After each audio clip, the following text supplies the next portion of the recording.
Bhaskar's area YouTube ఛానల్కు స్వాగతం. ఈరోజు ఉన్నటువంటి విద్యా ఉద్యోగ సంబంధిత సమాచారంలోకి వెళ్తే, జగనన్న విద్యా కానుక పంపిణీ మళ్ళీ వాయిదా.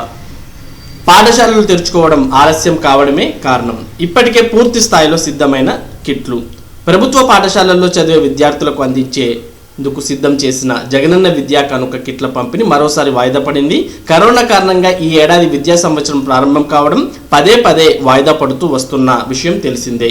ఈ నేపథ్యంలో సెప్టెంబర్ 5వ తేదీ నుంచి అని, తర్వాత అక్టోబర్ 5 నుంచి అని విద్యా సంవత్సరాన్ని ప్రారంభం చాలని ప్రభుత్వం నిర్ణయించింది. అయితే కోవిడ్ విజృంభణ తగ్గకపోవడంతో పాఠశాలల ప్రారంభాన్ని అనివార్యంగా నవంబర్ 2వ తేదీకి వాయిదా వేయాల్సి వచ్చింది. అంతేకాకుండా కేంద్ర ప్రభుత్వం విడుదల చేసిన అన్లాక్ 5.0 మార్గదర్శకాల్లో కూడా అక్టోబర్ 15వ తేదీ తర్వాతనే విద్యా సంస్థల ప్రారంభంపై నిర్ణయం తీసుకోవాలని రాష్ట్రాలకు సూచించింది. అయితే పాఠశాలలు తెరవడం, విద్యా సంవత్సరాన్ని ప్రారంభించడం ఆలస్యమైనప్పటికీ విద్యార్థులకు అందజేసే విద్యా కానుక కిట్లను మాత్రం అక్టోబర్ 5వ తేదీనే చేపట్టాలని ప్రభుత్వం భావించింది. ఇప్పటి వరకు అన్ని ప్రభుత్వ యాజమాన్యాల పాఠశాలల్లో కొత్తగా అయిన అడ్మిషన్లు, గతంలో తదుపరి తరగతుల్లోకి ప్రవేశించిన విద్యార్థుల సంఖ్య ఆధారంగా కిట్లను సిద్ధం చేసింది. అంతేకాకుండా సిద్ధం చేసిన కిట్లను అన్ని మండల రిసోర్స్ సెంటర్లకు, పాఠశాలలకు పంపిణీ చేసింది. పాఠశాలలు ప్రారంభం ఆలస్యమైనప్పటికీ ప్రధానోపాధ్యాయులు, ఉపాధ్యాయుల ఆధ్వర్యంలో విద్యార్థుల తల్లిదండ్రుల బయోమెట్రిక్ తీసుకుని కిట్లను అందజేయాలని విద్యాశాఖ ఉన్నతాధికారులు నిర్ణయించారు. అందుకోసం గ్రామ, వార్డు వాలంటీర్ల సహకారం కూడా తీసుకోవాలని భావించారు. విద్యార్థులను కాటేస్తున్న కరోనా. విద్యా సంవత్సరం ప్రారంభించడం వాయిదా పడినప్పటికీ సెప్టెంబర్ 21వ తేదీ నుంచి 9, 10వ తరగతులు, ఇంటర్మీడియట్ విద్యార్థులు తమ విద్యా సంస్థలకు వెళ్లి పాఠ్యాంశాలను, సందేహాలను నివృత్తి చేసుకోవచ్చని ప్రభుత్వం సూచించింది. కేంద్ర ప్రభుత్వ మార్గదర్శకాలకు అనుగుణంగా రాష్ట్ర ప్రభుత్వం కూడా ఇందుకోసం అన్ని ఏర్పాట్లు సిద్ధం చేసింది. ప్రభుత్వ పాఠశాలల్లో ఉపాధ్యాయులు కనీసం 50% మంది హాజరవుతున్నారు. నిర్బంధం కాకపోవడంతో కొంతమంది విద్యార్థులు తమ సందేహాలను తీర్చుకునేందుకు పాఠశాలకు వెళ్తున్నారు. ఈ నేపథ్యంలో ఇటీవల కొన్ని ప్రాంతాల్లో పాఠశాలకు వెళ్లి వస్తున్న విద్యార్థులకు కరోనా పరీక్షలు నిర్వహించగా పెద్ద సంఖ్యలో పాజిటివ్లు వెలుగు చూశాయి. విజయనగరం జిల్లా గంట్యాడ జెడ్పీ ఉన్నత పాఠశాలలో చదువుతున్న 20 మంది విద్యార్థులకు కరోనా పాజిటివ్ నిర్ధారణ అయింది. గత నెల 30వ తేదీన గంట్యాడ ప్రభుత్వ ఆసుపత్రిలో 9, 10 తరగతుల విద్యార్థులకు పరీక్షలు నిర్వహించగా వారిలో 20 మందికి పాజిటివ్ వచ్చినట్లు పాఠశాల ప్రధానోపాధ్యాయుడు డీఈఓకు సమాచారం అందించారు. మరోవైపు గుంటూరు జిల్లా సత్తెనపల్లి మండలం బట్లూరు గ్రామంలో ఒక ప్రైవేట్ ట్యూషన్ సెంటర్లో స్టడీ అవర్స్ నిర్వహిస్తున్న టీచర్కు కరోనా పాజిటివ్ తేలింది. దీంతో ట్యూషన్కు హాజరవుతున్న 50 మంది విద్యార్థులకు పరీక్షలు చేయించగా ప్రస్తుతానికి 14 మంది పాజిటివ్ నిర్ధారణ అయినట్లు తెలుస్తోంది. స్టడీ అవర్కు హాజరైన విద్యార్థులైతే 6 నుంచి 10 సంవత్సరాల చిన్నారులు కావడం మరింత ఆందోళన కలిగించే అంశంగా మారింది. దీంతో ఈ కారణాల దృష్ట్యా కరోనా ప్రభావం తగ్గలేదని, కనుక విద్యా కానుక కిట్ల పంపిణీ మరికొంత కాలం వాయిదా వేయాలని ప్రభుత్వం నిర్ణయించినట్లు తెలుస్తోంది. అయితే ఇందుకు సంబంధించి అధికారికంగా ఉత్తర్వులు లేనప్పటికీ పాఠశాల విద్యాశాఖ నుంచి అన్ని జిల్లాల డివైఈఓ, ఎంఈఓ, ప్రధానోపాధ్యాయులకు సమాచారం అందించారు. కిట్ల పంపిణీకి సంబంధించిన తదుపరి తేదీలను ఇంకా ప్రకటించలేదు. పాఠశాలల పారిశుద్ధ కార్మికులకు 5,000 వేతనం. పాఠశాలలో పనిచేసే పారిశుద్ధ కార్మికులకు 5,000 వేతనం చెల్లించాలని మధ్యాహ్న భోజన పథకం సంచాలకులు ఉత్తర్వులు జారీ చేశారు. అమ్మఒడి పథకం లబ్ధిదారులు అందించిన నిధులను ఇందుకు వినియోగించాలని సూచించారు. నేడు సివిల్స్ ప్రిలిమ్స్. రాష్ట్రంలో 68 కేంద్రాల్లో పరీక్ష. అభ్యర్థులకు మాస్క్ తప్పనిసరి. Union public service commission UPSC నిర్వహించే సివిల్స్ ప్రిలిమినరీ పరీక్ష ఆదివారం జరగనుంది. ఈ పరీక్షకు రాష్ట్రం నుంచి 30,199 మంది అభ్యర్థులు హాజరు కానున్నారు. విశాఖ, విజయవాడ, తిరుపతి, అనంతపురం నగరాల్లో 68 కేంద్రాల్లో పరీక్షలు జరగనున్నాయి. అభ్యర్థులు పరీక్ష ప్రారంభానికి గంట ముందు కేంద్రాలకు చేరుకోవాలని ప్రభుత్వం సూచించింది. పరీక్ష ప్రారంభానికి 10 నిమిషాల ముందు గేట్లను మూసేస్తారని, ఆ తర్వాత అభ్యర్థులను లోనికి అనుమతించారని ప్రభుత్వం స్పష్టం చేసింది. కరోనా నేపథ్యంలో అభ్యర్థులంతా విధిగా మాస్క్, ఫేస్ కవర్ ధరించాలని సూచించింది. రెవెన్యూ సంఘం అధ్యక్షునిగా మళ్లీ Bopparaju. AP revenue services association అధ్యక్షునిగా బొప్పరాజు వెంకటేశ్వర్లు ఏకగ్రీవంగా ఎన్నికయ్యారు. వరుసగా 4వసారి ఆయన ఏకగ్రీవంగా ఎంపికయ్యారు. శనివారం విజయవాడలో రాష్ట్ర కార్యవర్గ ఎన్నికలు జరిగాయి. సంఘం ప్రధాన కార్యదర్శి సిహెచ్ కృష్ణమూర్తి, అసోసియేట్ ప్రెసిడెంట్గా Pitani Trinatharao, sports and cultural సెక్రటరీగా సిహెచ్ నరసింహారావు, కోశాధికారిగా గిరికుమార్ రెడ్డి ఎంపికయ్యారు. ఉపాధ్యక్షులుగా 6, కార్యదర్శులుగా 6, ఆర్గనైజింగ్ కార్యదర్శులుగా 6 చొప్పున ఎన్నికయ్యారు. ఈ సందర్భంగా బొప్పరాజు మాట్లాడుతూ రెవెన్యూ ఉద్యోగులపై పనిభారం పెరిగిందని, అయినప్పటికీ ఇష్టానుసారం రాజకీయ ఒత్తిళ్లతో బదిలీ చేసే కలెక్టర్ల వేతనంలో కోత వేయాలని ప్రభుత్వాన్ని కోరారు. 12 లక్షల మంది విద్యార్థులు ఆన్లైన్కు దూరం. 40% ప్రైవేట్ బడుల్లో ఆరంభం కాని పాఠాలు, ఫీజులు చెల్లించాలనే కారణంతో తల్లిదండ్రులు వెనకడుగు. 10వ తరగతి విద్యార్థులపై ప్రత్యేక శ్రద్ధ. ప్రైవేట్ పాఠశాలల్లోనూ లక్షల మంది విద్యార్థులు ఆన్లైన్ తరగతులకు దూరం అవుతున్నారు. రాష్ట్ర వ్యాప్తంగా దాదాపు 40% ప్రైవేట్ బడులు ఆన్లైన్ తరగతులను ప్రారంభించలేదు. కొన్ని యాజమాన్యాలు 9-10 తరగతులకే నిర్వహిస్తుండగా మరికొన్ని 6 నుంచి 10 తరగతుల విద్యార్థులకు ఆన్లైన్ పాఠాలు బోధిస్తున్నాయి.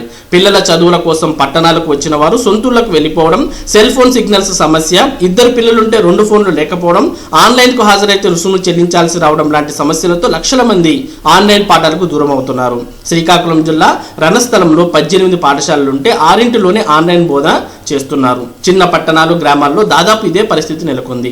రాష్ట్రంలో 15,290 ప్రైవేట్ పాఠశాలలుండగా 31 లక్షల మందికి పైగా విద్యార్థులు చదువుతున్నారు. వీరిలో దాదాపు 12 లక్షల మంది ఆన్లైన్ చదువుకు దూరం అవుతున్నారు.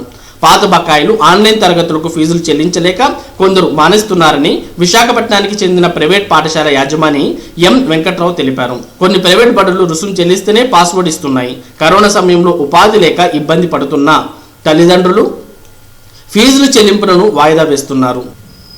కొందరు అప్పులు చేసి కడుతున్నారు. మరికొందరు ఆన్లైన్లో నేర్చుకునేది తక్కువనే అభిప్రాయంతో ఆసక్తి చూపడం లేదు. 10వ తరగతి కీలకం కావడంతో ఆ విద్యార్థులను తల్లిదండ్రులు ప్రాధాన్యం ఇస్తున్నారు. తరగతులకు హాజరవుతున్న వారిలోనూ 10వ తరగతి వారే ఎక్కువగా ఉంటున్నారని రణస్థలానికి చెందిన ప్రైవేట్ పాఠశాల యజమాని సిహెచ్ శ్రీనివాసరావు తెలిపారు. మరోవైపు పాఠ్య పుస్తకాలు కొంటున్న వారు తక్కువగానే ఉంటున్నారని, కొన్ని ప్రైవేట్ బడులు పుస్తకాలు కొనాలని ఒత్తిడి చేస్తున్నాయి. కార్పొరేట్ సిబిఎస్ఈ పాఠశాలలు పుస్తకాలు తీసుకుంటేనే ప్రవేశం పాస్వర్డ్ ఇస్తున్నాయి. అకాడమిక్ క్యాలెండర్ ప్రకటించాలి. ఆన్లైన్ తరగతులతోనే పాఠశాలను ప్రారంభించాలని విద్యాశాఖ ఉత్తర్వులు జారీ చేస్తే తల్లిదండ్రులు ఆసక్తి చూపే అవకాశం ఉంటుంది. అకాడమిక్ క్యాలెండర్ ఇంకా విడుదల కాలేదు. 10వ తరగతి వారే 50 నుంచి 60% హాజరవుతున్నారు. కొందరు పాఠశాలలు తెరిచాకే వస్తామంటున్నారు. గతేడాది ఫీజులు బకాయిలుండగా ఈ విద్యా సంవత్సరం రుసుములపై సందిగ్ధం నెలకొంది. ఎంవి రామచంద్రారెడ్డి రాష్ట్ర అధ్యక్షుడు, ఏపీ ప్రైవేట్ అన్ఎయిడెడ్ పాఠశాల యాజమాన్యాల సంఘం. హాజరు తక్కువే. ఆన్లైన్ తరగతులు నిర్వహిస్తున్న విద్యార్థుల హాజరు తక్కువే ఉంటుంది. ఫోన్లు లేకపోవడం, సిగ్నల్స్ వంటి సమస్యలు ఉంటున్నాయి. ఆన్లైన్లో పూర్తి స్థాయిలో నేర్చుకునేది ఉండదనే అభిప్రాయం కొందరు తల్లిదండ్రుల్లో ఉంది అంటూ అనిల్ కుమార్, మాస్టర్ మైండ్స్ పాఠశాల విజయవాడ తెలియజేయడం జరిగింది. రాష్ట్రంలో సర్కారీ బడులకు మహర్దశ. ప్రైవేట్ పైన దృష్టి పెట్టాలి. ప్రభుత్వం స్వాధీనం చేసుకోవాలి. కోర్టు దండుకుంటున్న ప్రైవేట్ విద్యా సంస్థలు, మెడికల్ కాలేజీల తీరు అంతే. మాన్సెస్ ట్రస్ట్లో యాజమాన్య వివాదాలు, విద్యా సంస్థలతో పాటు భూముల్ని, ఆస్తుల్ని ప్రభుత్వం చేపట్టాలని నిపుణుల సూచన.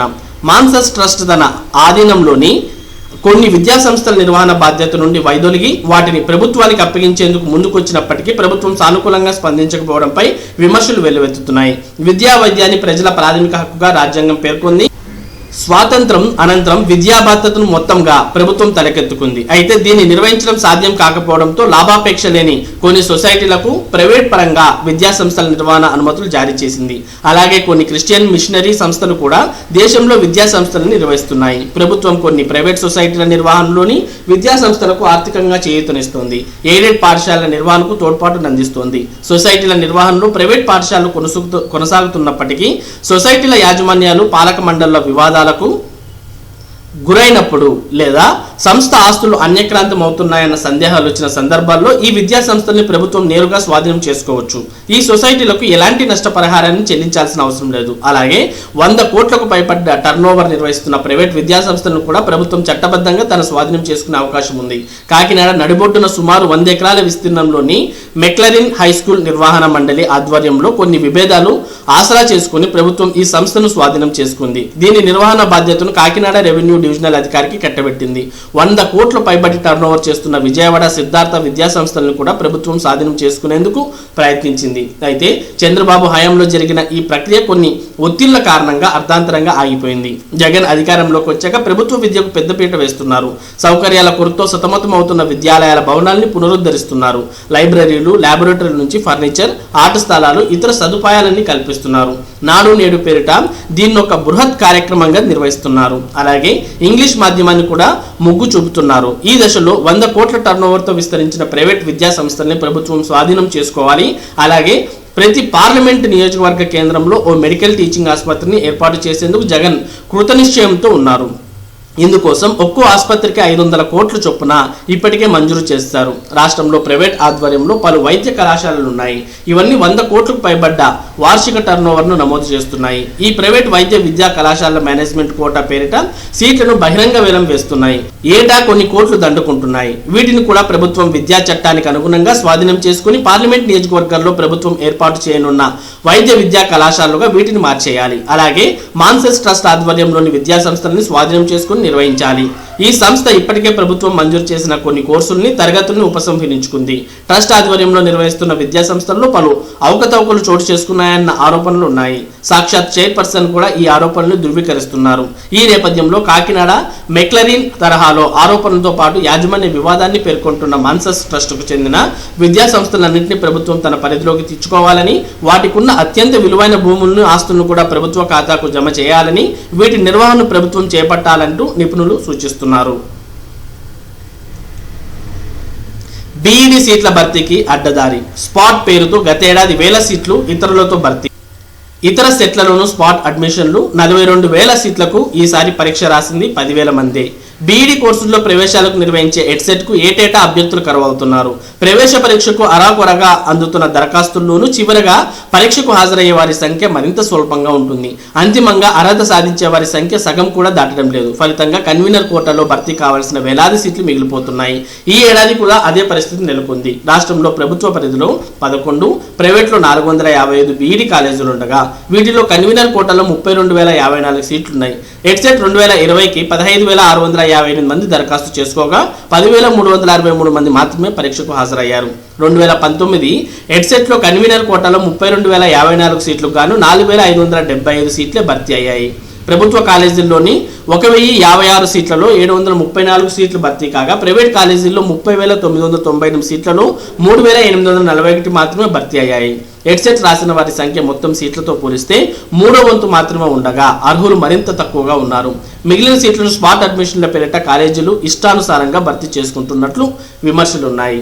2019లో కన్వీనర్ కోటాలో భర్తీ అయినవి 4,575 సీట్లు అయినా చివరకు వచ్చేసరికి స్పాట్ పేరిట కాలేజీలు 20,000 వరకు సీట్లు భర్తీ చేసుకున్నాయి.